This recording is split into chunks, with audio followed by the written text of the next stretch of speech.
Okay, we might get started now. Would everyone like to take their seats, please, and get started for our final session? Just to say a couple of things. Firstly, thanks for all still being here and your enthusiasm. It's palpable in the room, and that's fantastic. We are handing around evaluation sheets, so if you could fill them out before you run out of the room, that would be good, in case you think this is worth ever doing it again. It's the first time we've done this. We've done it with the dynamism of Edward Cliff, but it's still, if you think it's a worthwhile concept. I'd like to now hand over to the chair of the final session, but to say that this session is really to bring in some younger clinician scientists to the team, so you can see how there are many ways to do the career path. And this includes people who come from overseas to here, and people, all of us, who often go overseas for a while, and how we think about that. And we have a famous clinician scientist to chair the session, a fellow of our academy, and you can't help but hear about allergy in our society and how almost every child seems to have allergy to something. And Katie is really at the centre of that. She's sorting out the science. Katie Allen is Theme Director of Population Health and the Group Leader of Gastro and Food Allergy at the Murdoch Children's Research Institute and at RCH. She's a paediatric gastroenterologist and allergist, and really making a big dent in the field of food allergy. And we've asked Katie to chair the session and let you ask your questions about what you need to know in order to follow this sort of career path. Katie.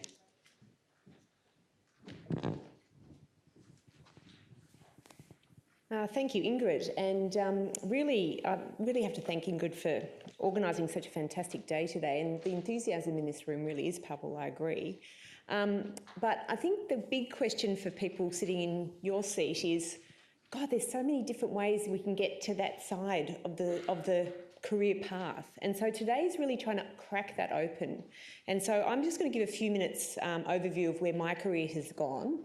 And then we have these esteemed panel members who are going to give 3 or 4 minute overview of what they have done with their lives. So we have Professor Michelle Leach, Dr. Kylie Mason, Dr. Ken Myers, and Dr. Peter Winegarden, is that right? Winegarden, sorry. And some of the questions that Ingrid thought was important for us to think about was, why be a clinician scientist? Why do we need a PhD? When should we do it? How would we fund our career? Do we have to go overseas? Why should we go overseas? Those sorts of questions. So while you're listening to what our story has been, what you might like to do is sort of pose questions around what you might be more interested in exploring in the next 1 hour. So it's meant to be very interactive. But I did want to start by saying my career broke all of the rules.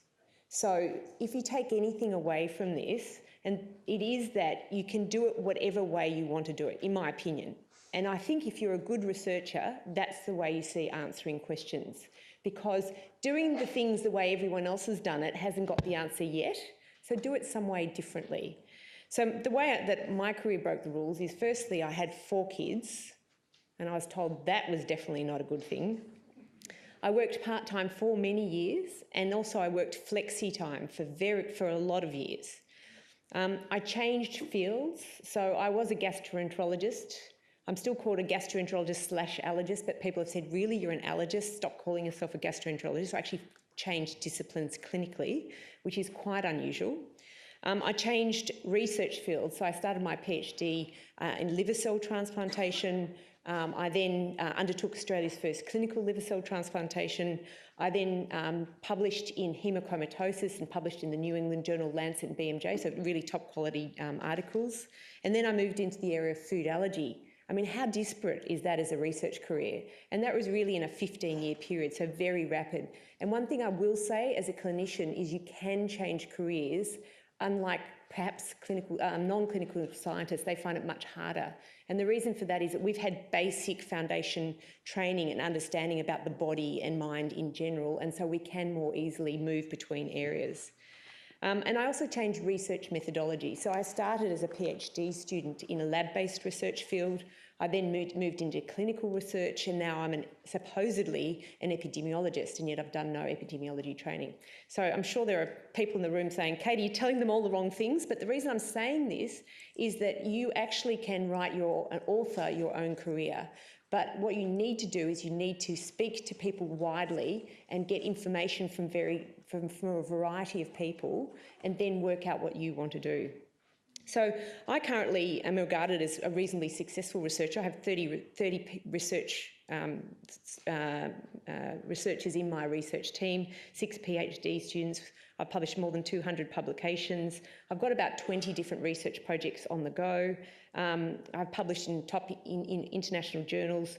I contract and advise WHO, World Health Organization. I'm on the expert panel for food allergy at the National Academy of Science, which is in the US, and we're about to release a big report. And the reason I'm saying this is that it's really great fun being in research. That's the second key message that I'd like you to take away. It's, in fact, I'd say it's addictive.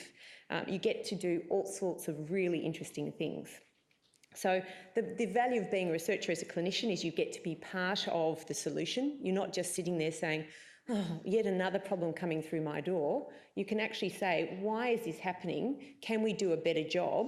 And can we make a difference? So just being in the medical research field, you are actually making a difference, not just caring for kids or caring for adults. You're actually trying to change the way that you practice medicine, and that is really very exciting and quite addictive. There are also lots of lifestyle perks. So you have control of your own diary to a greater degree. You don't have to sit there and see patients all the time. I see patients 2 mornings a week, but the rest of the week's really under my control. Most researchers you meet who are successful are just naturally passionate about their work. So not only are you allowed to pose a research question you think is important, and if you can find funding, you get to do the research, but you're surrounded by people who are similar to you. They're passionate about their work, and it's a really lovely environment to be in, is to be around people who really love what they're doing and are there for the right reasons.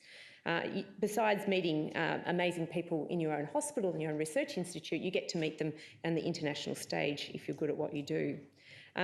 You can have a media voice if you're interested in that sort of thing, if your research is good enough to be published in high quality journals. And you also get to be an author. So most researchers spend a lot of time writing. It doesn't matter whether they're lab-based, clinically orientated, or epidemiologists, they are basically writing. And so they're communicators in the written form or in the verbal form if you're into media. So how did I get the bug? Well, I undertook a year of research at Cambridge University, and it was because my father wouldn't let me travel. So I thought I'd better find something useful to do overseas. So wandered around the medical schools. I was on the board, I was the medical student representative on the medical board, and said, does anyone know where I could do a BMed Sci overseas? And this was before exchanges were common. So now universities are great because they allow undergraduates to do a semester overseas, and that's fantastic because you get exposure to all sorts of new environments and new ways of thinking. But someone said, oh, I know a professor at Cambridge University. Would you be interested in going to Cambridge University? Of course, I jumped at the opportunity and had a fantastic year there. But even that didn't make me into a researcher. But then I went and did a fellowship in Chicago. And the reason I went to Chicago was because my husband was doing an MBA and he'd run a fellowship to go there. And I said to my mentors and colleagues back in Melbourne, I'd really like to go overseas to Chicago. And one person wisely, perhaps not, I don't think, unwisely said to me, well, that'll be the end of your career because you're in the middle of paediatric training. If you go now, then you're really going to ruin your career.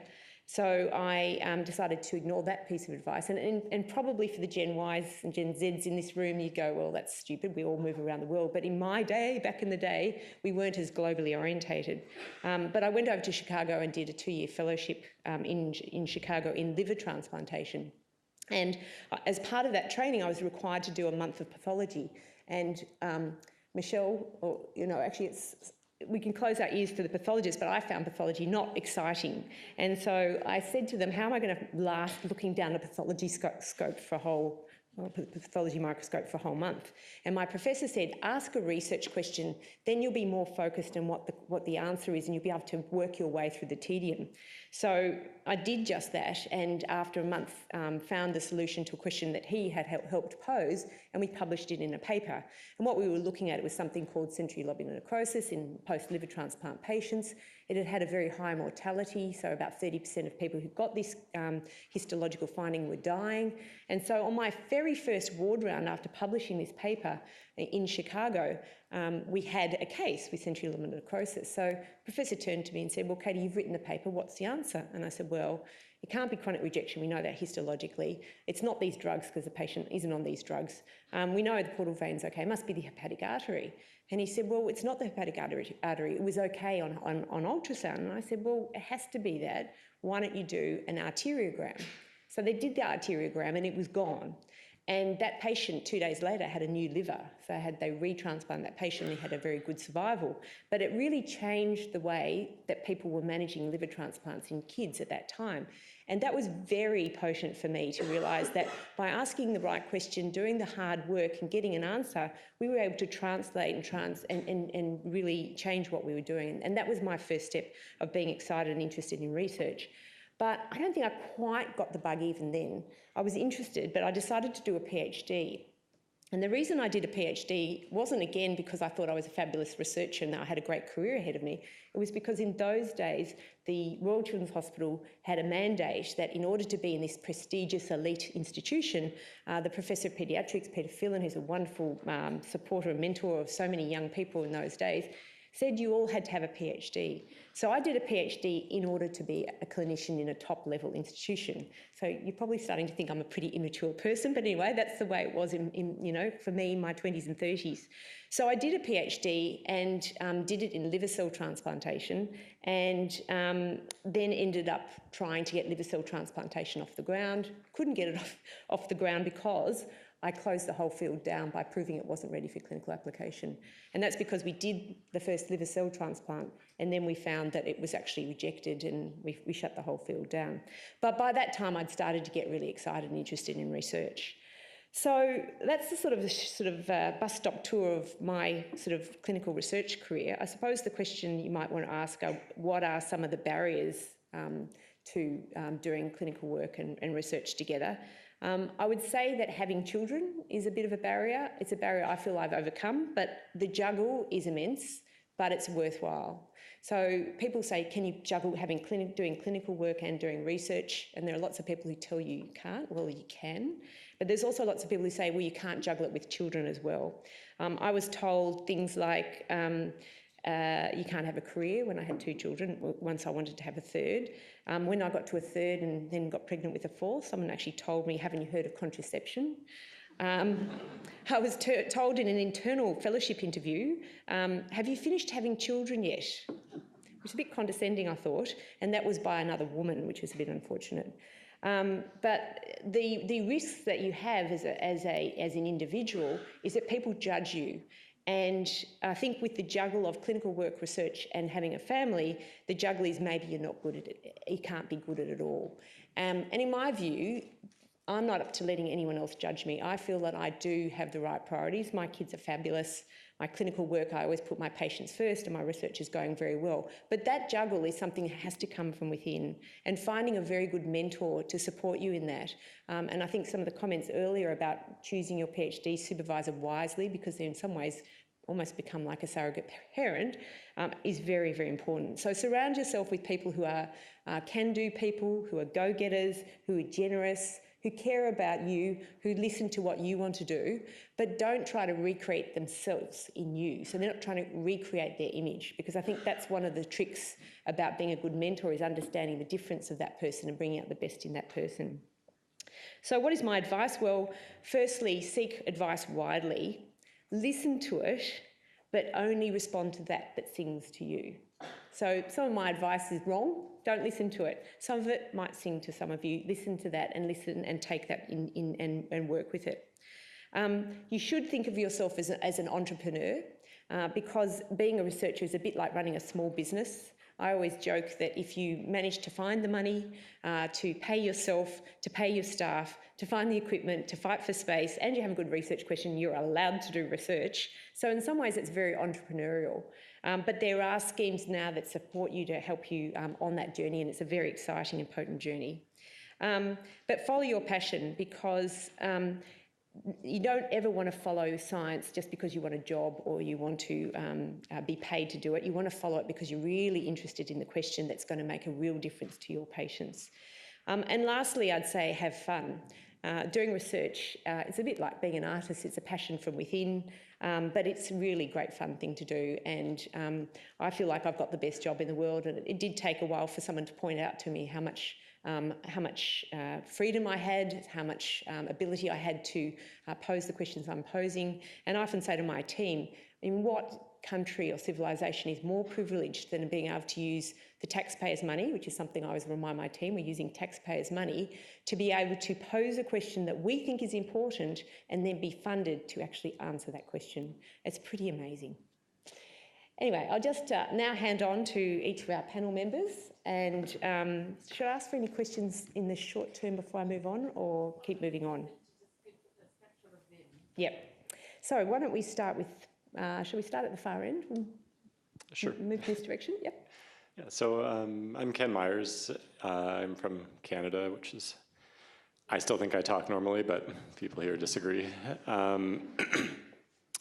And I'm going to echo a lot of the things Katie's just sort of said. I feel like I also don't have a typical pattern, and I feel like if you talk to enough clinician scientists, it becomes more and more clear that there isn't really a typical pattern.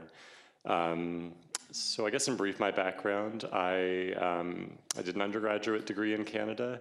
In Canada, you can't really, most of Canada, you can't go straight into medical school, so that wasn't really an option. And I did a degree called Physics and Physiology that no longer exists. I was the only person to graduate from it, and they shut it down. But during that, I did my first research project, which was applying sort of basic physics to model human joint mechanics. And I was thinking about it for some reason sitting here, and it was a terrible research project in retrospect. It was not well executed, and but it got me started. And following that, I moved to a different city in Canada and started a PhD. Still sort of using my physics. It was a PhD in biomedical engineering, and I was designing bioreactors and squishing bone cells and you know, research that doesn't apply at all to the neurology research I do now. But a really valuable time for me, because that was when I sort of started to build my writing skills and my critical evaluation of research skills. So I would absolutely go back and do things the same way I did them. While I was doing that, this was in a hospital, and some of my coworkers were applying to medical school, so I decided to give that a shot and got in. And then in medical school, I just sort of tried everything, and eventually I ended up doing an elective in pediatric neurology, and decided that was really the thing for me. And so I ended up doing a residency in pediatric neurology, which is how it works in Canada. And then as that was coming to an end, you know, your options are sort of, you can go into a purely clinical practice and you can start making money pretty much right away, or you can look at an academic path, and then at least in Canada that sort of requires further training. And I sort of looked around, and epilepsy genetics was what I was really interested in. And hopefully you know by now, Ingrid is either one of or the global leader in epilepsy genetics. And so even though it was quite scary to move across the world, I came down here after doing a Skype interview with her, and she and her colleague Sam Berkovic seemed lovely. So I came down here, and I'm here for a couple of years, and there's been, you know, some adjustment, but it's going really well, and I'm really happy I came, and you know, I think it's going to set me up well for my plan, which is to work as a pediatric neurologist doing research in epilepsy genetics. So. Thanks, Ken. Kylie? Thanks. So I'm Kylie Mason. I've possibly got, I'm not sure what you would call typical, but maybe a more typical pathway to a research career. So I'm Melbourne born and bred and did my medical studies at the University of Melbourne. And my first foray into research was in fourth year. We had a compulsory project which had a number to choose from. And I did paediatric urology, studying undescended testes, and dissected maybe 50 rats, gubernaculums. It was just stunning. But it was actually quite interesting, and I really enjoyed the hands-on aspect of it and the element of you know, some of the non-clinical aspects to it as well. So I'd always had a thought that I'd be interested in research, and I, at various stages through my MBBS, toyed with the idea of doing a BMed Sci, but it wasn't compulsory, and in fact it was an alternative, and it meant taking a year off from my MBBS at the time. And I think I just didn't have the guts to really make that leap at the time, which I don't necessarily regret.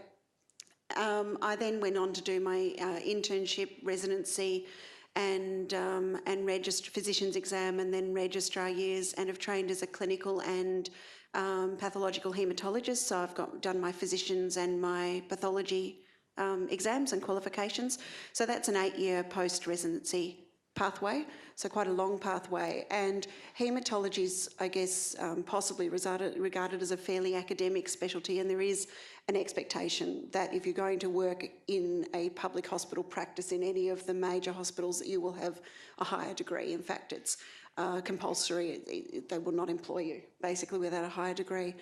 And so I was left at the age of 32, I think I was, or 33, finishing my last year of my registrar years with a couple of clinical papers to my name, largely a couple of case reports and one sort of a small clinical trial that my bosses had roped me into, with a feeling that I'd like to do research. I'd teed up a job in Cambridge with the guys who had done a lot of the really critical work in myeloproliferative disorders, the genomic work there.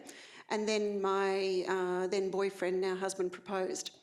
And I had a real quandary. He's non-medical, his work was in Australia, and he put it to me that he could not travel overseas, that he would accept me. We worked out we probably could spend a year apart, but the more I negotiated with Cambridge, the more it became clear that they wanted me to do one clinical year, and then they'd consider me for a 2 to 3 year MD. And I wanted to come back with a higher degree. I didn't want to go overseas without coming back with a bit of paper, essentially. And I was faced with this enormous quandary, you know, get married, stay in Melbourne, or go overseas and risk potentially my relationship, as my husband said. And his job was one that he just accepted a promotion. It wasn't negotiable, you know, didn't have that option particularly. Very difficult decision, and I decided to stay. And at the time, I felt like I was giving up, you know, my hopes and dreams a little bit. But then a door opened, and I stayed in Melbourne, and I managed to secure a PhD position at the Walter and Eliza Hall Institute in Melbourne. And in retrospect, why would I travel overseas when essentially the best haematology research in some ways was being done in Australia? And I think, so I have never gone overseas. I've bucked the trend in that respect. That has been put up to me a couple of times as being a failing, but it's made me be able to have a career path that suited me personally. So I did a PhD in apoptosis. It was a bench PhD. I did no clinical work through those 3 years and worked purely in the laboratory at the bench. And my basic haematology laboratory training helped with some of just the physical skills of pipetting and the quality assurance and the understanding about the meticulous techniques needed in the laboratory. And went on to have, fortunately, a very successful PhD and early postdoc years publishing in a number of seminal journals, and being able to travel and speak about my work quite widely. And so it's been quite rewarding. I then had 3 significant career interruptions in 5 years, 2 with pregnancies and 1 with a major illness. And that derailed my career quite significantly. And I've been spending quite a bit of time getting back on track. I now work 0.5 as a clinical haematologist, mainly in malignant haematology and in bone marrow transplantation. I have a 0.5 appointment at the University of Melbourne in basic research supported by an NH&MRC Early Career Fellowship, and I also do private practice. So technically I'm employed 1.1 or something, plus I'm a full-time mum to my 2 gorgeous kids. So I think, you know, I love my research career. I'm trying to merge more from being, whilst I have a couple of students, I think my biggest struggles are financial, and that struggle to support myself but also support my students, and the stress about being able to be competitive as a part-time researcher is a big issue for me. And also the competition between the clinical work, which is extremely demanding. Maybe, you know, particularly in haematology, I find, and very hard to block off, versus the laboratory, and being able to maintain both and maintain collaborative partnerships in that role. So. Thanks, Kylie. Peter? My name's Peter Winegarden. I look like I'm 18, but I'm actually 40. I'm still asked for my ID when I go for a beer, and they sort of pounce on me. We finally got one. I always rejoice in saying that I'm more than twice the age limit. I'm an ophthalmologist. I did my medical degree at Monash, and was very clinically focused, actually. We had a session, a mini sort of version of this when I was just before the final exams, and I shirked that session thinking, no, the research game's not for me, and I'd rather just go and focus on studying for the final exams. And I never would have guessed that I would end up here. So I did my intern year and my residency heading towards physician training, but was really reflecting during my resident year that I sort of wanted more. It wasn't really where I saw my career ending up. And so I took a very sort of practical approach to career planning and sat down with my dad, who was in commerce, and drew a matrix of, you know, ideal career attributes versus all the specialties I could think of, and sort of pragmatically identified about 3 or 4 specialties that might fit the bill that I hadn't explored yet, and ophthalmology was one of them, having not had much exposure in med school. So I then went about sitting in with a couple of ophthalmologists in their private practices and thought, hey, this is quite interesting, mix of surgery and medicine. And so I was sort of thinking about ophthalmology, but I wasn't ready to make the commitment. And one of my mentors at the time said, look, why don't you try some research with an ophthalmic focus? And I thought that was a good idea, and had planned to do a master's year. And further discussions really had him saying, look, a master's is good, but it doesn't have any currency beyond that year. You really want to, if you're going to do research, do something substantive that will stand you in good stead for your subsequent career. And I took that on board and thought, well, I'm going to do perhaps a PhD with perhaps a broad focus. So I ended up doing a PhD in angiogenesis, or new blood vessel formation, which happens to be really important for many eye diseases, but in a laboratory that was closely aligned with the clinical service, and that was at Flinders University. So there was the first major decision that had an impact on my marital life, because I'd been in a relationship with my now wife for the entirety of medical school, and she was 2 years behind me. So she stayed behind in Melbourne while I packed off to Adelaide. And that was going to be a year apart, and she, you know, she had to do her intern year, and she was going to come across. But life happens, and her mum ended up getting leukemia. So we spent 3 years apart, and I think the only way that I survived my PhD was the fact that I had a really, really supportive supervisor who was ready to come in on weekends and do the animal work that I would otherwise have to do, to allow me to go and visit at short notice, visit my now wife and her mum. So I got through my PhD and really enjoyed it, enjoyed ophthalmology, loved the challenge of exploring novel questions, and the initial direction of my PhD ended up vastly removed from where I ended up, and that was largely because I made a chance discovery that was of interest and was given the freedom to pursue that.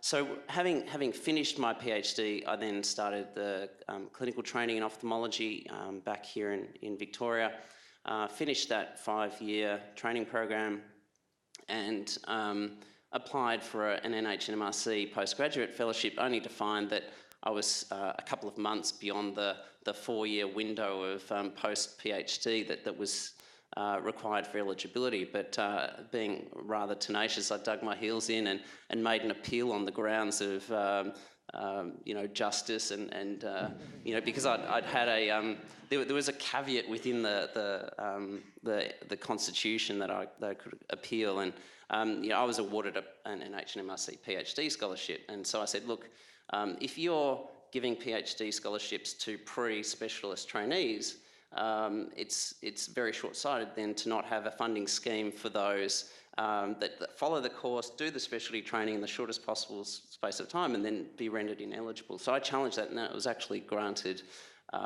My fellowship was granted. So I went off to Cambridge and was originally going to do stem cell research in retina, and my original supervisor had changed tack and aligned himself with Pfizer and was spending most of his time in the States.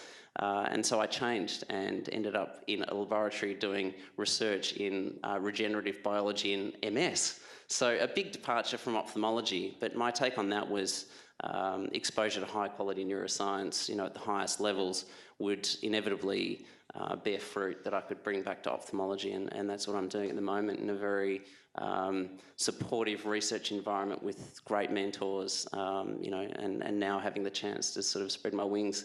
The decision to go overseas was also predicated on timing. My wife had qualified just as a radiologist, and we decided to start a family. So we raised 2 children in Cambridge, which was a challenge. So I guess some of those issues around timing of families apply perhaps a lot to males as they do to females. I mean, I'm a very involved dad, so research has given me a bit of freedom to get involved in some of the parenting. But I think I'll hand over at that point. Thanks, Peter. Hi, I think I know lots of people in the audience, and Monash students. It's lovely to be here. I'm not like these career Clinician Scientist Academy people.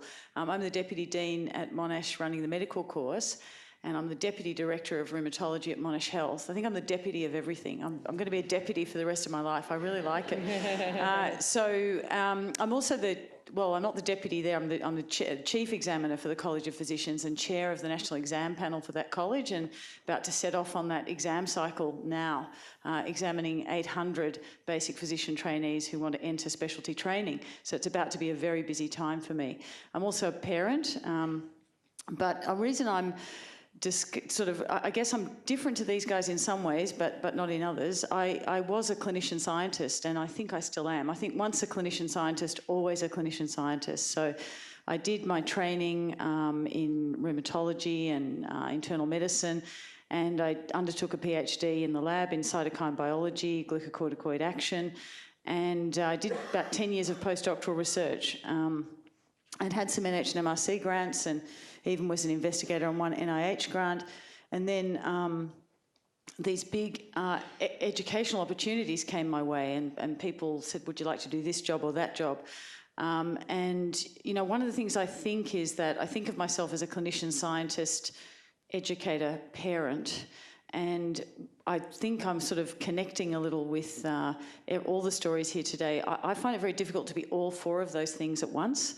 And so I have decided that I'm always going to be a clinician and I'm always going to be a parent, but that I've intensely engaged with things in a sequential way. So I spent a period of time being intensely interested in basic science research, and now I'm intensely interested in education and you guys.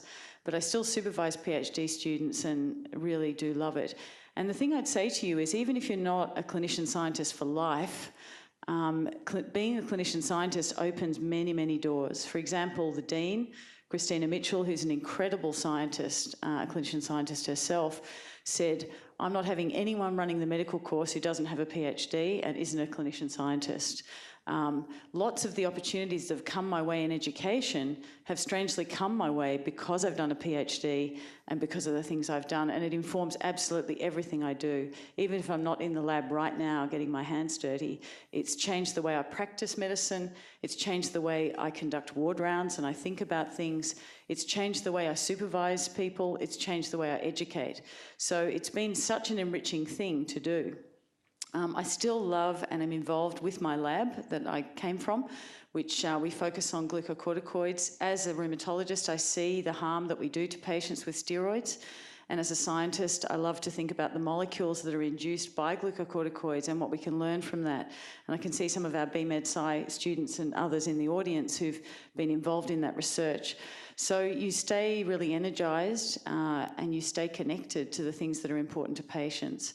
So I cannot recommend it highly enough to you incredibly bright people that being a clinician scientist, even if it's only for 10 years, is a really worthwhile thing to do. Thanks. Thanks, Michelle. Great. So at this point, I think we might open it up to questions. So we've got a couple of roving mics, if anyone's got some questions. Hi, thank you for everyone's introductions. I really love the theme in this session about, breaking all the rules and challenging conventional wisdom, and you've all taken really interesting routes. I had two questions related to that. First of all, I can imagine breaking from conventional wisdom can stir up a lot of feelings of insecurity, and I wonder if members of the panel feel insecure sometimes, and how do they cope with that? And secondly, what sort of strategies and things do you do, or what attitudes, I suppose, keep your options open so that you do have the freedom to chop and change from different specialties down the track and find something that you're really passionate about? Peter, you look like you're ready to answer that question. Yeah, it's a very astute question. My experience was very much, I got to the end of my residency and I felt like I had some degree of mastery over clinical work. At least I knew my way around the ward. And then you go into the PhD, and mine was a fundamental science PhD working with rats, and didn't know the right end of the pipette from the back end. So, you sort of go back down to the bottom of the ladder. And during your PhD, you gradually climb your way up again until you're sort of an expert in your domain. And then you hop back off that ladder back onto the clinical ladder. And into a new specialty.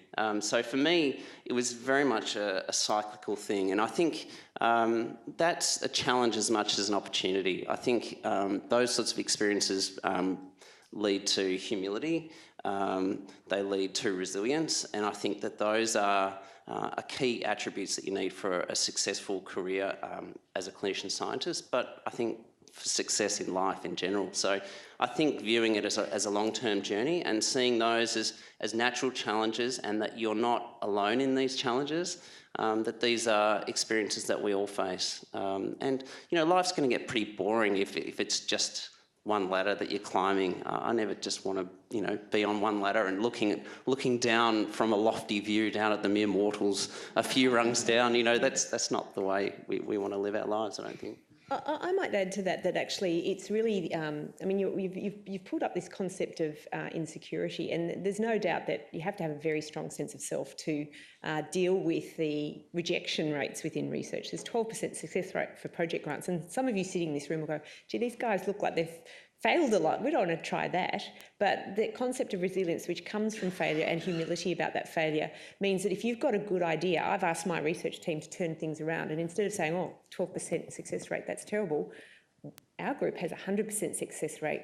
It just wasn't always the first time. So, I'm successful until I'm unsuccessful, and that's not going to be until I'm dead. So, it's just reframing. So you have to do a lot of reframing within your own mind. But there is this concept in Western thought of quest for knowledge. And so with the Reformation and the division between the state and church, there's this concept of moderating intellect within Western thought. And so there is a great Islamic philosopher who views Western thought in this concept, which I think is very interesting and very insightful, which is that for Western thinkers who are pursuing a scientific question, which is the thirst for knowledge, they're in a desert and they're thirsting for knowledge, which is water. They come across an oasis, but as they find this oasis, this moment of truth and knowledge, and they go to sup from that oasis, they first add a touch or a pinch of salt, which is the salt of doubt. And they keep drinking constantly from this salty water, and their thirst is never quenched. And in fact, this is what you'll find at the bottom of almost every research paper, and I keep telling my researchers, do not do this, which is more research is needed.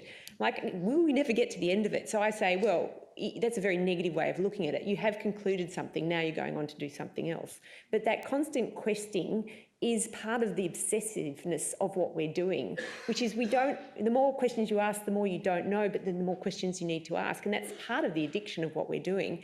But there are things that we do that changes the world, and that is really what we're trying to do. And it's a bit like artists, it's within yourself. So who else wanted to? I was just going to say, I don't know if this works. I was going to say that my husband's a psychiatrist, and during my PhD, he said he was fairly certain I was clinically depressed for the first year. And I think what actually happened was, I think I went into this thing thinking I'm a medical graduate, and I can have mastery over anything, and I think I thought, well, I'll be curing rheumatoid arthritis, within the year.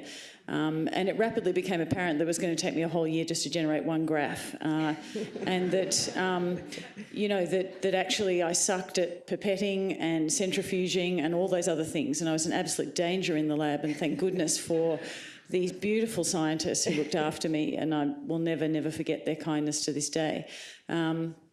But, it's a progressive humiliation is what actually happens when you do research. And when you're around researchers and great people, there are always so many people greater than yourself, and you're just constantly inspired by those people.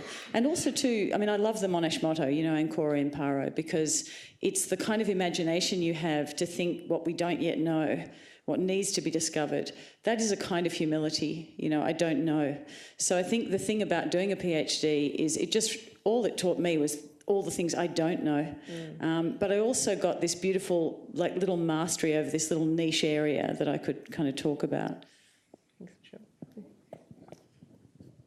Yeah, I think, talking about building resilience, I think if you had to count the number of times you felt sort of squashed down or beaten down versus the number of times you had a win, it feels like sometimes that the lows are more than the highs, but the highs are often so high that they balance. But I think one of the unique things as a clinician scientist is you've got that balance and perspective. And for me, often when things aren't going well in one area, I only have to turn to another part of my multifaceted life to find many highs. And that helps, keep me grounded, keep some perspective. Something that we very much as clinicians bring to the table is that clinical perspective. And, you can be in a meeting where everything's just way over your head, and then all of a sudden you just go, yeah, but that won't work because, you just know something about the clinical conundrum, even if it's a sense that, somebody's developing a drug that needs to be given, intravenously for 6 months or something. You just go, you just bring that clinical perspective to the table, and so you feel rewarded by and valued from that perspective. I think the other thing is, be open to opportunities that come along. So I've been invited, and I'm a member of the PBAC committee. So something completely different. But what that's done is not only given me a forum where I'm an equal amongst some very experienced and senior people in Australia, and completely different, but it's also given me a whole completely different group of potential collaborators. But the economics and the epidemiology that I've been exposed to through having to discuss and review multiple drug company submissions to get drugs funded in Australia, which is very dry on one level, but the knowledge, the wealth knowledge and the experience, and again, sitting next to a health economist and being able to say, hey, what does that mean? What that brings then to my research when I'm writing a grant, and I have to be able to put that in some perspective. So just opening your mind and the door to any opportunities that come your way, because you never know how that's going to benefit. It all interrelates. It benefits not only my clinical career, but also my research career equally, and you get that balance right across. Any questions? Any more questions? Thank you so much for sharing your stories and being honest. I just want to ask, you've made us all very enthused about becoming a clinician scientist, and you emphasised how important mentors are and supportive supervisors are. I'm just wondering, obviously we're all looking for this really magical, supportive supervisor, but what qualities and attributes in us can we practice and finesse that make us attractive to mentors that we want to be our mentor? I might start with that just because I have a revolving door of students who come through. It seems to me that your generation are very, very clever at working out what you want, and that is fantastic because that's probably the first most important thing, is showing initiative. So in research, sitting there and waiting for the books to come at you, which the older generation, that's the way we used to be taught very didactically, but you guys are fantastic at finding information on the internet or going to the right meeting and hearing about things. So the first thing I say is show initiative. If you come along to meet someone, make sure you've read their papers. There are people who are not medical students who've come to me and they haven't even read our papers and think, well, you know, it's all just sitting there, it's on the internet. Also, be organised, be on time, be prepared, all those sorts of obvious things like for a job interview. But often I'm finding people more and more are spending more time getting to know me, which gives me an opportunity to get to know them by volunteering. So we've had lots of people who've come and said, you know, have you got a student's project or whatever, and I've said, look, I haven't at the moment. They said, look, we've got 6 months, we'd like to come and visit you half a day a week or for 3 months or something like that, or they've just come for a day and they've spent time helping out for free, and as a result I've had an opportunity to get to know them, they've had an opportunity to get to know me, and things have just happened and money's fallen in our direction, and I've said, would you like to do this job? And then said yes. It just sort of works out in a serendipitous way, and it's sort of a bit of a suck and see in the relationship. So those sorts of things are very practical and useful. But also, again, go to lots of different places, because I think Peter did a really good job of explaining how he sort of followed different sort of doors to open. So I used to, in my younger days, knock very hard on the door, because to get into medical school, you have to be so focused to get through that, what I call the eye and the needle, to get into medical school. And we all sort of think, we're pretty good at what we do. If we persist and keep at it, it'll be fine. But remember, if you knock once and then you knock twice and you're knocking pretty hard and it's not opening, go find another door, because often the door, the Aladdin's cave, is behind the other door and you've just kept on knocking at the wrong door. So keep looking widely, and it will work out if you are passionate about trying to make a difference, and you're actually focusing on what you can do for them, not just what they can do for you. Does anyone else want to add some pragmatics to that? Yeah, I guess I would just add, excuse me, I think you're also sort of saying, what can you do to get better and make yourself a better sort of candidate? The last two, the sort of how to write a paper, how to give a talk presentations, I thought were both excellent. And that research communication is so important. And those are skills you can work on throughout medical school and just at every stage. Since undergrad, I always have had at least 3 different writing, projects that I'm working on. And I'm often working on them by myself, and I just go back to them every night and try to make them a little better. And that sort of writing skill is something you can develop on your own. It's the same with presentation. You're going to be giving presentations through medical school at case rounds or things like that. And you can do the bare minimum there, or you can sort of take what came out in the talk just now and apply that. And then afterwards, talk to people and say, I honestly actually want to know what you think. Like, how could I make this better? Because those communication skills are so important. And just maybe as a side note, interesting things can come out of them. I had a paper that I worked on in medical school. Again, it was just sort of a writing project I made for myself because I thought it was fun. I wrote I can see some eye rolls back there. I'm not cool. I thought it'd be funny to write a paper making the argument that smoking was an underused tool in endurance performance training. And that's sort of making this weird argument that you could make it. And I wrote the paper, and then after I kind of worked on it for a while, I was like, this is actually kind of interesting. I think people might, because it makes a point about research and review papers. And my girlfriend at the time, I remember quite clearly telling me nobody wants to hear about your BS, except she didn't say BS. And this goes a bit to people will tell you that, people will tell you that what you're doing is dumb. Anyway, that paper ended up being published in the Canadian Medical Association Journal. which has an impact factor of like 7 or something. And has actually been cited a few times since then. Some people don't understand that it's not a serious paper, but yeah. But I've had like people legitimately say, I really enjoyed that paper. It makes some good points. So just the point is just having these projects and working on them can actually be productive, even if it doesn't seem like it's a project that's ever going to get published or be useful.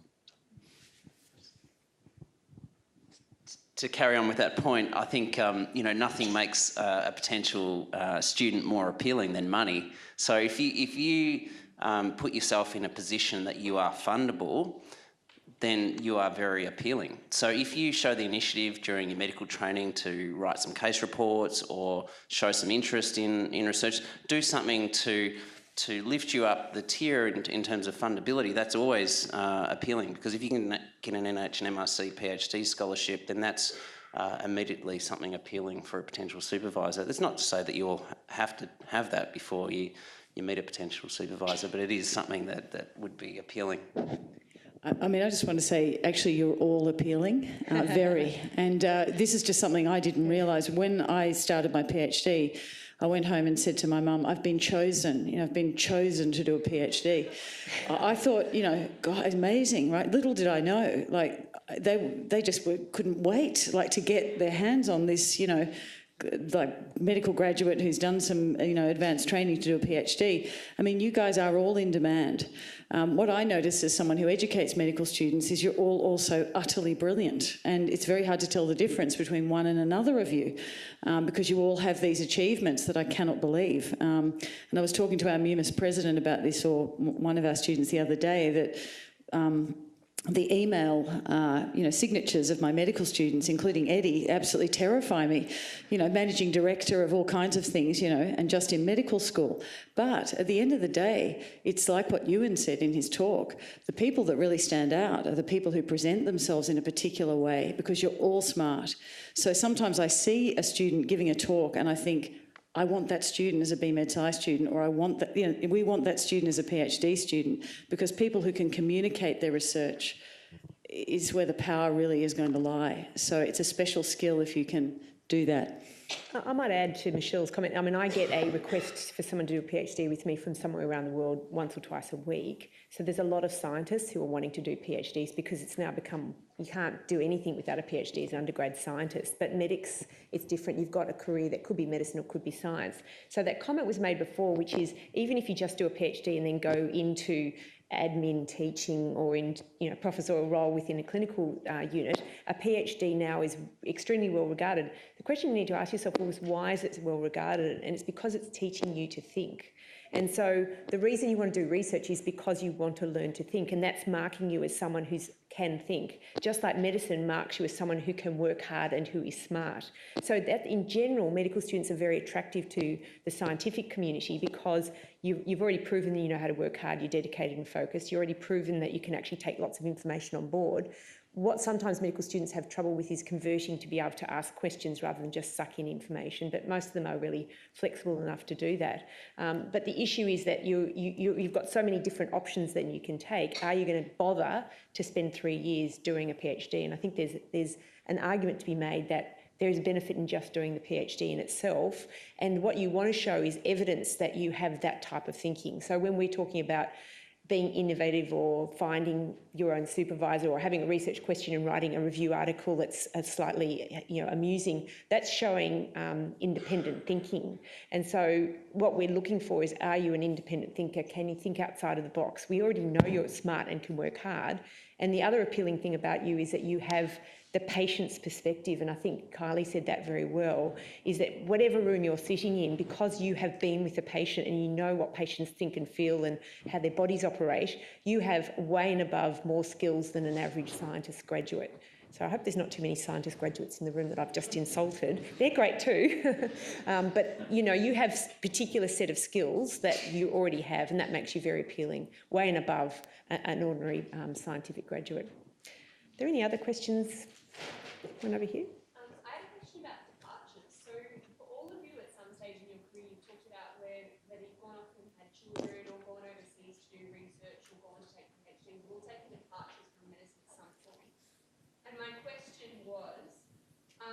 terms of coming back, as a junior doctor, how do you make those strong contacts to make sure that you have somewhere to come back to when you do choose to come back up to a departure?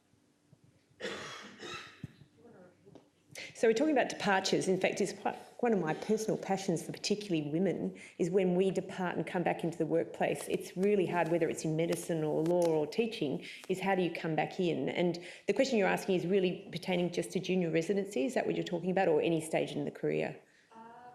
Probably pre-registrar training, but really any time in your career. Yeah, I have to say there is some problems with the early period because people get very rigid about you haven't finished your training and how can you get back in. I don't know if I can comment about those first sort of pre-fellowship years. I think after that, you can break, that's what I mean by you can break the rules. Departures are really in your head. They're nothing to do with what you can and can't do. But those 3-4 years, does anyone have an experience with departing in the first 3 or 4 years? I think they're harder.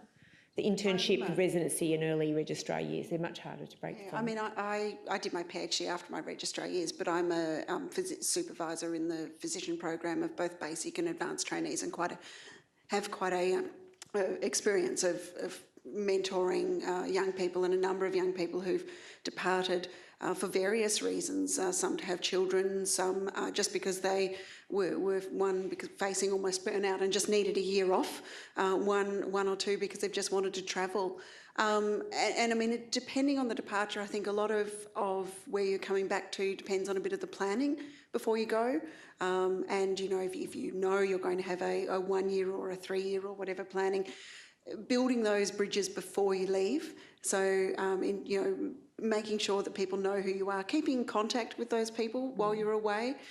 So a lot of the people from our department that have been keen have left, say, after their residency for a few years and then come back, have just kept in contact with our department, every so often an email dropped in when they're in Melbourne, if they were. Some have done a little bit of volunteer work in between, has helped out, just so that people don't forget who they are.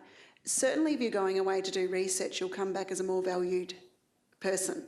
And it's not to say that if you're going away to be a mother or to have a travel or anything, you won't be, but having that bit of paper that has a higher degree on it certainly makes you, as far as, all the rankings when we're selecting registrars or residents and we're doing the matching, that is a tick box.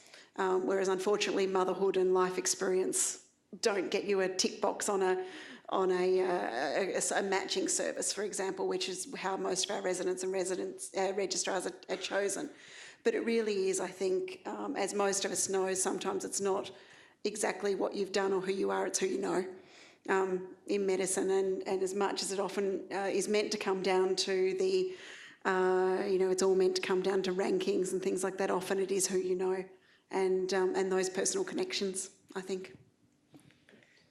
I would also say that if you're tackling, say, a fundamental PhD, so spending your time in the lab, trying to keep your hand in clinically to some extent can ease that transition back. So when I was in the lab doing my PhD, I was doing a fairly much a hell-raising session a week on call in ophthalmology with my very poorly defined ophthalmic skills at that stage. So it was quite stressful, but it was really made my transition back into the clinic a lot easier. So it was a source of stress and some difficulty at the time, but it was definitely worth it. So that'd be my strong recommendation.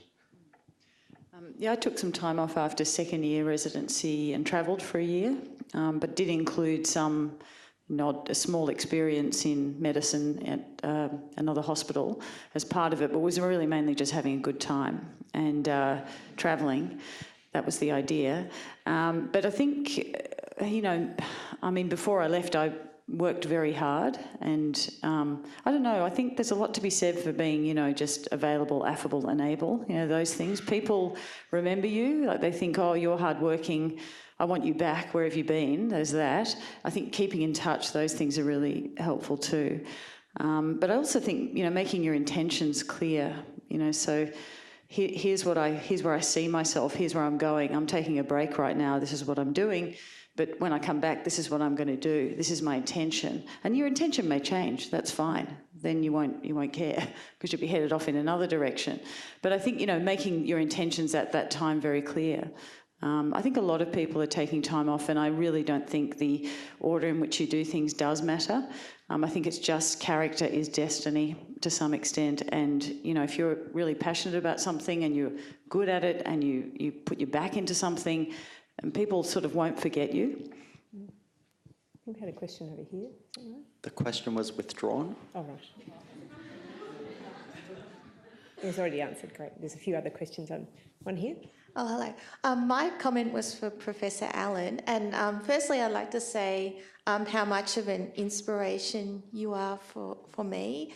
And I remember hearing a talk at Grand Rounds a few years ago. And I was very impressed because when you describe like the allergies in kids you see in the clinic, you could describe why they get a certain allergy, and you could detail like the molecular mechanisms and say this is why it happens, this is how we can stop it. And I think it's just great to have doctors who understand what's going on at the cellular level and can explain it. And so my question is just, I'm a part-timer too. I have 4 kids as well, and I was just wondering if you had some advice for particularly like NHMRC fellowships. How do you compete like as a part-timer compared to people who are coming in full-time? Because you've got limited time, you can't get the publications, you can't have supervision like a full-timer can. How do you compete as a part-timer? Well, the good news is the NHMRC has got itself finally organised and now is really taking seriously relative to opportunity. So this has only happened in the last year or two, so it's quite new. We've always had this concept of relative to opportunity in track record. So if you're half-time, then you should only have half of your, you should have half productivity. But in reality, until the last 2 years, that's never been sort of managed. And so when you have 2 applications together, people have been a bit dismissive about people who've taken time off. That's now disappeared. It's now become formalised and made objective, so that if you put in your relative to opportunity, most people put in a full page, and you argue and articulate that relative to opportunity, it then is formally discounted. So if you have been working 0.5 for 4 years, you will get an extra 2 years in your CV, and they will count the previous 2 years before your departure, or give you a sort of discount for that. So it's becoming more formal in the way that they're now judging a half-timer versus a full-timer in a formal way. You get more years to your credit. So that's one good thing. I think the other thing is to focus on quality. So when I was sort of part-time for so long, I used to think, well, what am I missing out on? And, how am I managing to keep up, so to speak, when I've got less time? And I suspect I took on less administrative duties. So I didn't sit on committees, I didn't sit on the ethics committee, I didn't sit on the symposium organising committee, I didn't go to every grand round. So there was a lot of things that I wasn't doing extra. And that is a problem in later years if you don't catch up on that. But in the early years, it meant that I was very focused. So I only did 1 thing or 2 things very, very thoroughly. I went very, very deep. And so I got a New England Journal first author paper because I was extremely focused. But you have to have a very strong sense of self to do that, because I missed out on things like coffee mornings or Christmas parties, because in my view, my socialisation was spending time with my kids. So I think of the 30s as the hidden years, when people are having their babies, and I think men are the same, in that we've got, you've been up all night with the babies, or you want to be home to help them with their first steps or whatever. And so it can be very confronting, those early 30s, mid-30s. I don't know if anyone else has had the same experience, but that's my experience. And then I feel like the chrysalis. I'm coming out the other side now. I'm just turned 50, and now I can actually leave my kids at home looking after themselves, or I can drive home and say, Jemima, could you put the food in the oven? And so we're coming out the other side, and I now have these wonderful young adults who are supporting me in my career, and, it's been all worth it. But Jesus, it was hard. But just hang in there is what I'd say. Anyone else want to add to that? Gosh, I just really want to second that about having grown-up children. It's just the best ever. Fantastic. I mean, they said, Mummy, you're still at work. What would you like for dinner? Yeah. And I just, what?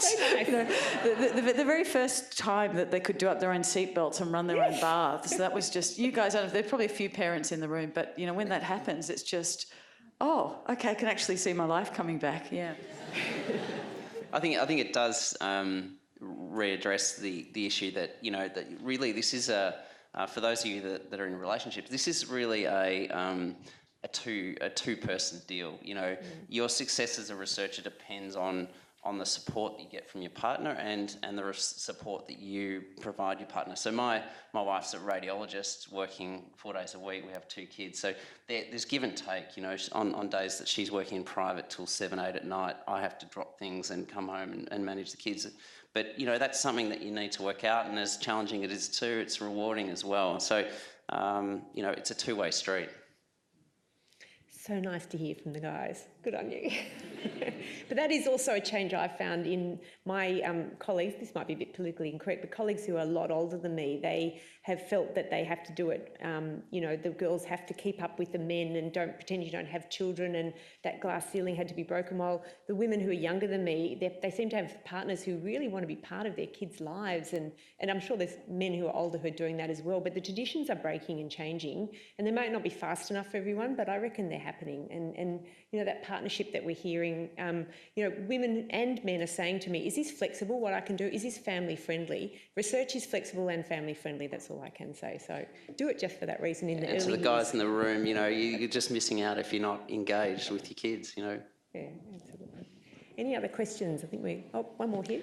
Hi, so I know that a majority of you are Melbourne-based physicians affiliated with amazing tertiary institutions, but are there opportunities for clinician scientists in rural and remote areas of Australia?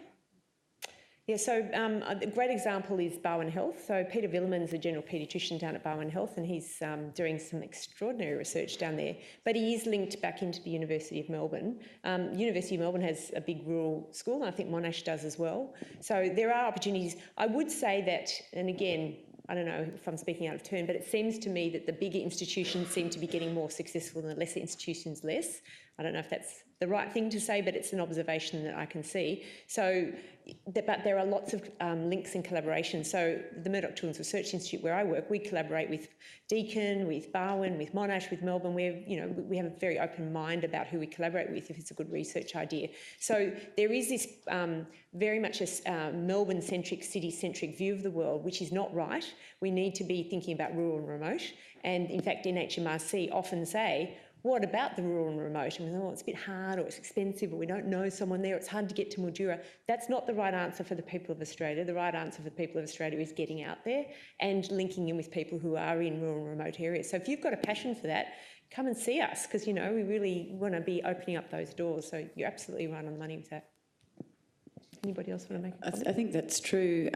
We certainly have a big rural school, but also I think there's an increasing move to, you know, networks, research networks, you know, as Katie has said, and also I think platform research. So, you know, the idea that everybody has to have a lab with every single capability in it is changing, and people are starting to ask big research questions which are very broad and relate to platforms which might be a university consortium approach or, you know, across rural and metropolitan networks. So I think we know that we have to change that model to be able to get rural and remote involved, and I think that people are starting to try to address that. I think we're also going very global. I mean, I would have 3 or 4 teleconferences a week with US or UK researchers now. So the tyranny of distance, when I went to my fellowship in Chicago in 1994, I faxed all of my letters of request, and then I came back in 1996 and I emailed them all. So it happened in 1995, the WWW, it's all before your time, but it changed the way Australia interacts with the rest of the world, and Skype and FaceTime and WhatsApp, that's just changing everything. And now Australians are really, really well regarded internationally because our medical schools are absolutely superb.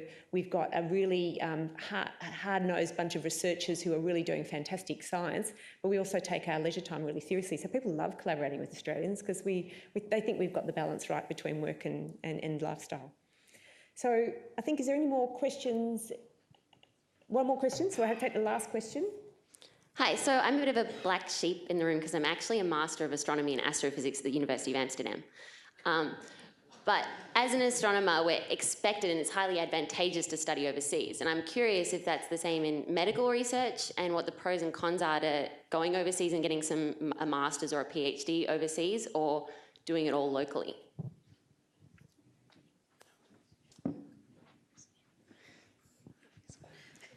So, yeah, I guess in medicine, sorry, this probably won't be as applicable to your field, or it might be. The way it sort of works, I trained in a place called Calgary, and when you're a resident, there are attending physicians or consultant physicians, and you sort of report to them, and you do what they tell you to do, and there's this hierarchy that they get very used to, that you're the one that they tell to do things, and you do them, and they're here and you're here. And even once you reach the end of your training, if you get hired on there, that perception often sort of remains. It's not like you'd get mistreated, but you don't, when people talk about which doctor saw the patient, there's still this perception that they're just out of training. If you go away and come back, there's, you know, you're now the, like when I'm hoping to go back to Calgary, when I go back, I'll be that guy who worked with Ingrid Sheffer and Sam Berkovic in Melbourne, this exotic place. And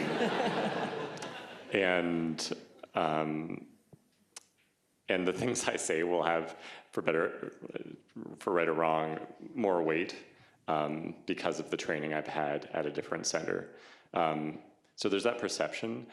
There's also a huge advantage in that clinical medicine is done very differently in different parts of the world, and that's the real benefit of me coming here, is that I see how Ingrid does things, and it's different than how neurologists did them in Calgary and other places in Canada that I trained.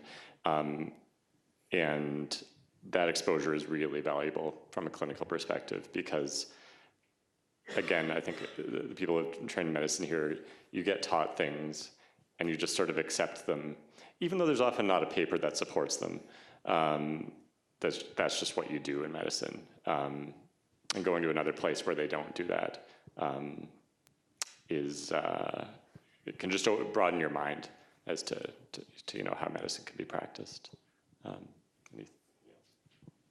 I think speaking from the perspective of someone who hasn't gone overseas, there's probably been two main career junctions where I've had a lot of pressure to go overseas. First to do my research, and then the second one was following my research to do a postdoctoral career. And I had been told on more than one occasion, and I particularly remember being told by someone who was a member of the academy and very well respected in Australia and in my field, that my career was basically over if I didn't go overseas.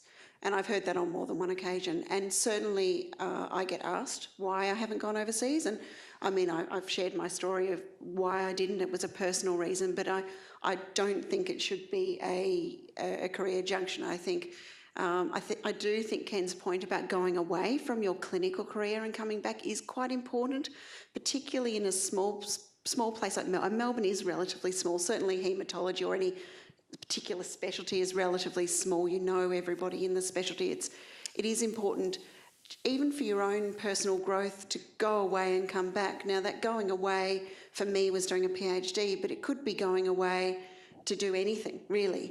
Yeah. It's a personal growth as much as anything, and it's also a recognition in the perception of others when you come back, no matter where you've been, that you're older, more mature, wiser, have some experience of differential, experience. And I think for me, that is what makes a big difference.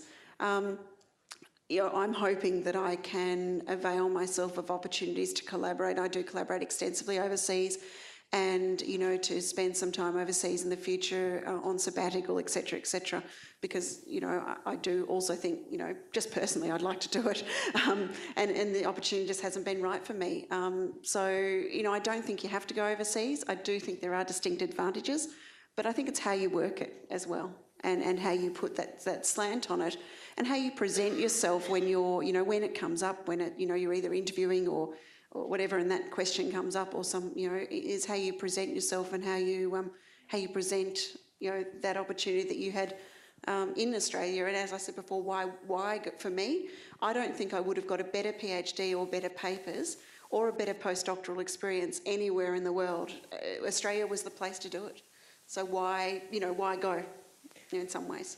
I would add we've got more creative about the overseas experience or the boarding experience, and I think I'd mirror Kylie's concept that the going away and maturing and coming back can be that you're going away and doing a PhD, or you're going and starting in business, or you're going and doing astrophysics or something. I think going away and coming back is the maturity aspect of it, and we can create that nationally and internationally, however you wish, but having a broader perspective is really what it's actually driving us to do. And I've got young postdocs, and I know they've got family issues, they've got 2 careers they have to manage, which is so much harder than it was 20 years ago when it usually just was 1 career, or 30 years ago. And so I'm getting them to do 3 months overseas, and that's happening more with the universities. They're giving people semesters away. 3 months may be all they can do. They manage to do it, they separate from their partners, or the partners go and don't work, and that's working out very well. But I think you have to keep in mind the question of why is it people want you to do that? And I have never heard anyone in an HMRC go down a checklist and go, they didn't go overseas. So it may happen at an interview, it may happen at your own local institution, but it's not happening systemically. So I think we can take comfort from the fact that we're growing up as a country. We're not chip on the shoulder, everyone's better than us. I've actually started saying there are some things we're better at in medical research than the rest of the world, and people don't laugh anymore. They used to laugh at that. But I think we should be proud of the fact that we could be the centre of gravity. Ingrid Scheffer is the centre of gravity with regards to paediatric epilepsy, in my view, and I think most of the world agree with me about that. We couldn't have said that 30 years ago. There are very few things that we could say we're the best in the world and we're leading. But Australia is really standing up and being intellectually mature now. So the going away is for a reason, but not the reasons that perhaps in the old days we used to have to do it.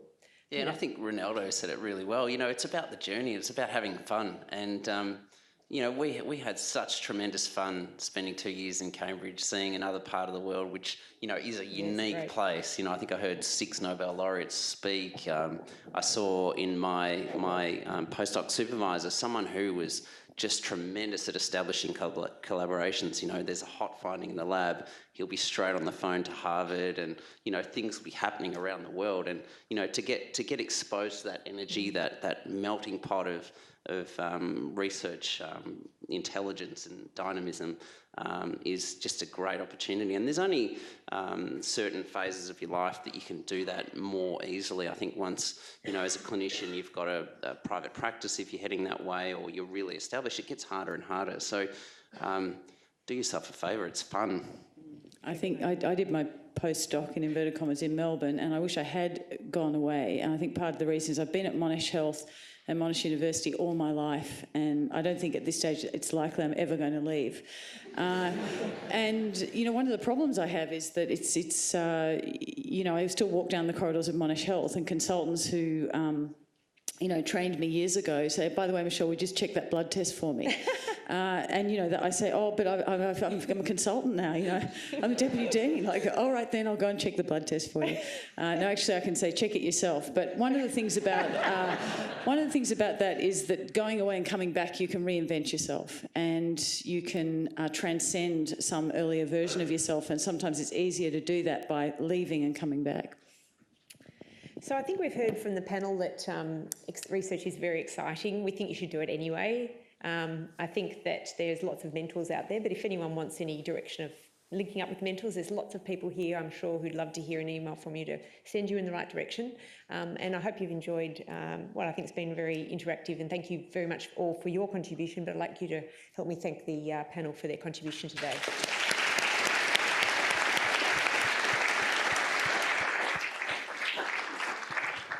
Well, we promised to be fast. Just a few closing words. I wanted to thank the panel for their fantastic job just now, both Professors Allen and Leach for chairing magnificently. I wanted to highlight to you that I don't think it quite came out how exceptional the young people to my right are.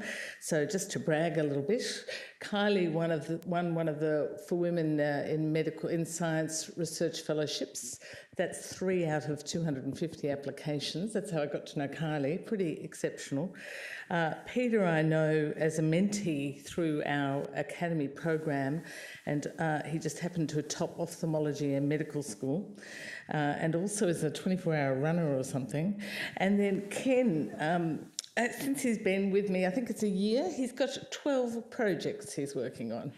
And so they're just amazing young clinician scientists, and I thought that it'd be really worthwhile you seeing, well, we thought that, didn't we? Edward kept saying, you need some young people. And all day we've had the best of the best, and I think you've seen that they're all giving you their time, just of their own goodwill, their Saturday, their midnight last night doing their talk for you today. This is not a talk that they have in the box, it's one they had to construct for you. And that's because we're all keen to grow the next generation of clinician scientists. I think there are lots of themes that have come out recurrently. Finding the right project, you won't know that. You need to find the right mentor to advise you about that, the right time frame for you, and the right outputs. And if you find the right mentor, they will care about you and you'll be friends for life. And I think that's often the way. So I hope it's shown you that this can enrich your career. Eddie's got a few last words, but I just wanted you to see that I'd like to third the message about grown-up children that put stuff in the oven on the way home. That's wonderful. But Eddie really has been the force behind this. I think a lot of you know him through Facebook and social media and tweeting and whatever else. And so he's managed to get out to you guys so that you could come today. And he devised the program. He's made it all happen. So I'd like you to join with me in thanking Eddie first up.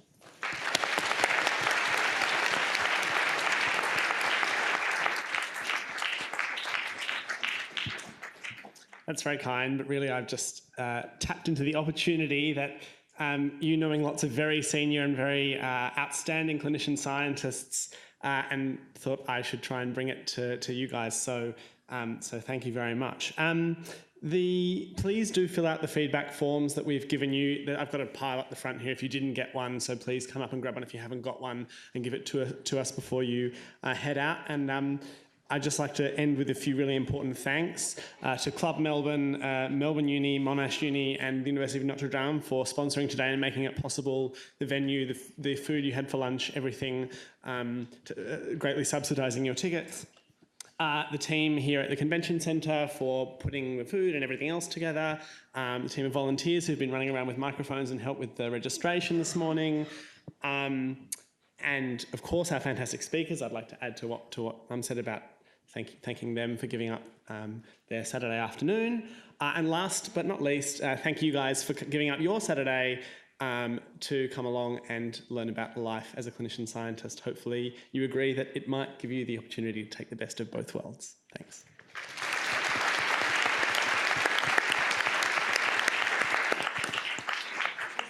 I lied, of course, because last but not least has to be I can't really give her much praise because you won't believe me that it's real, but she's made this all happen with me, and none of it would have in any way been possible without the huge amount of work that Ingrid Sheff has put in today. So also a huge round of applause for...